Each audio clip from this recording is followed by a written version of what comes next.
మీరు ప్రశాంతంగా కూర్చున్నా కూడా మీ మనసు ఇంకా ఎందుకు బాధపడుతుంది? బయట ఎంత నిశ్శబ్దంగా ఉన్నా, చుట్టూ అసలు చప్పుడు లేకపోయినా మీ లోపల మాత్రం ఏదో గందరగోళం, నిరంతరం ఆలోచనల యుద్ధం. ఏదో సాధించాలనే తపన కంటే ఏదో కోల్పోతున్నామనే భయం. మన బాడీని రెస్ట్ మోడ్ లో పెట్టినప్పుడు కూడా మన బ్రెయిన్ మాత్రం హై స్పీడ్ లో పరిగెడుతూనే ఉంటుంది.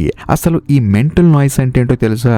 మీరు ఒక మూవీ చూస్తున్నప్పుడు కూడా పక్కన ఎవరో మురుగుతున్నట్లు, ఒక పని చేస్తున్నప్పుడు మరేదో గుర్తొస్తున్నట్లు ఒక రకమైన అశాంతి. గతాన్ని తలుచుకొని బాధపడటం లేదా భవిష్యత్తు గురించి ఊహించుకొని భయపడటం. ఈ రెండింటి మధ్యలో ప్రస్తుతం అనేది మీరు మిస్ అయిపోతున్నారు. మనం మన కంట్రోల్లో లేము. మన ఆలోచనలే మనల్ని శాసిస్తున్నాయి. ఇది ఏదో ఒక రోజు వచ్చే సమస్య కాదు. ప్రతిరోజు మనల్ని లోపల నుంచి తినేస్తున్న ఒక సైలెంట్ వైరస్. మీరు గమనించారా? రాత్రి పడుకున్నాక కూడా కళ్ళు మూసుకుంటే ఆలోచనల జాతర మొదలవుతుంది. ఈ నిరంతర హోరు మనల్ని మనం కలుసుకోనివ్వడం లేదు. ఈ సమస్య ఎంత ప్రమాదకరం ఎందుకు మారుతుందంటే ఇది కేవలం ఆలోచనలతో ఆగిపోదు. ఈ మెంటల్ నాయిస్ వల్ల మీ నిద్ర కరువు అవుతుంది. నిద్ర లేకపోతే చిరాకు వల్ల ఏకాగ్రత లోపించటం, దాని వల్ల పనిలో ఫెయిల్ అవటం. ఇలా ఇదొక విషవలయంలా మారిపోతుంది. తెలియని ఆందోళన అంటే యాంగ్జైటీ మన జీవితాన్ని నరకం చేస్తుంది. మనం ఎందుకు ఇంత డిస్టర్బ్ అవుతున్నాం? ఎందుకంటే మనం మన ఇంద్రియాలకి అంతులేని పని ఇస్తున్నాం.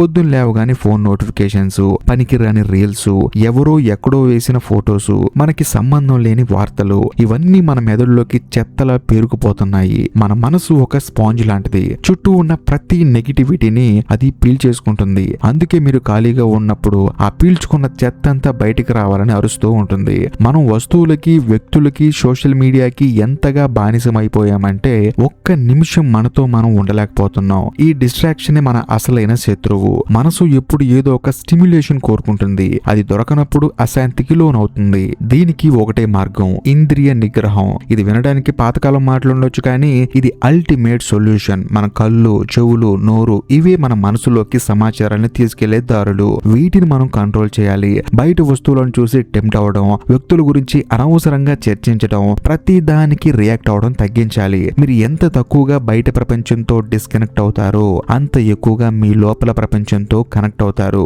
మనసు అనేది ఒక మురిగే కుక్క లాంటిది. అది మురుగుతున్నప్పుడు దాన్ని ఆపాలని ప్రయత్నిస్తే అది ఇంకా గట్టిగా అరుస్తుంది. దానికి బదులు దాన్ని పట్టించుకోవడం మానేయండి. మీ ఆలోచనలు వస్తున్నప్పుడు వాటితో యుద్ధం చేయకండి. జస్ట్ వాటిని గమనించండి. ఓహో, నా మనసు ఇప్పుడు ఇలా ఆలోచిస్తుందా, సరే ఆలోచించు నువ్వు అని చెప్పేసి వదిలేయండి. మీరు రియాక్ట్ అవ్వనప్పుడు మీ మనసు మెల్లగా అలసిపోతుంది. ఆ అలసిపోయిన స్థితిలోనే మౌనం పడుతుంది. మీరు ఎంత నిశ్శబ్దంగా ఉంటే మీ ఆలోచనలు అంత పదునుగా మారతాయి.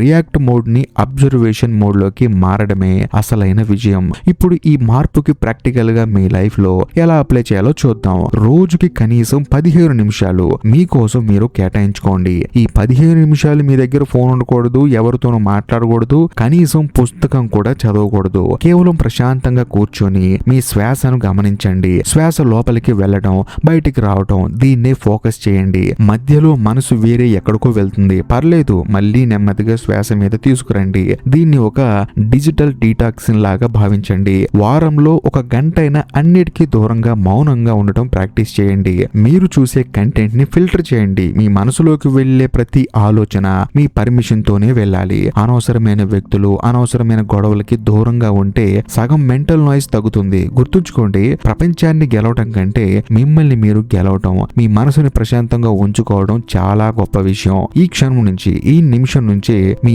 ఆలోచనలకి మీరే యజమాని అవ్వండి. రేపటి కోసం వేచి చూడకండి. మార్పు ఇప్పుడే మొదలవ్వాలి. మీ మనసు మిమ్మల్ని కంట్రోల్ చేస్తుందా, లేక మీరు మీ మనసుని కంట్రోల్ చేస్తున్నారా? మీ లైఫ్ లో మీరు ఎదుర్కొంటున్న అతి పెద్ద డిస్ట్రాక్షన్ ఏంటో కింద కామెంట్స్ లో షేర్ చేయండి. చూద్దాం ఎంతమంది ఈ యుద్ధంలో గెలవడానికి రెడీగా ఉన్నారో. ఈ వీడియో గనక మీకు నచ్చినట్లయితే ఖచ్చితంగా లైక్ చేయండి, షేర్ చేయండి. ఇంకా ముఖ్యంగా ఇప్పటికీ మీరు మన ఛానల్ ని సబ్స్క్రైబ్ చేసుకోకపోతే దయచేసి సబ్స్క్రైబ్ చేసి బెల్ ఐకాన్ ప్రెస్ చేయండి. బాయ్.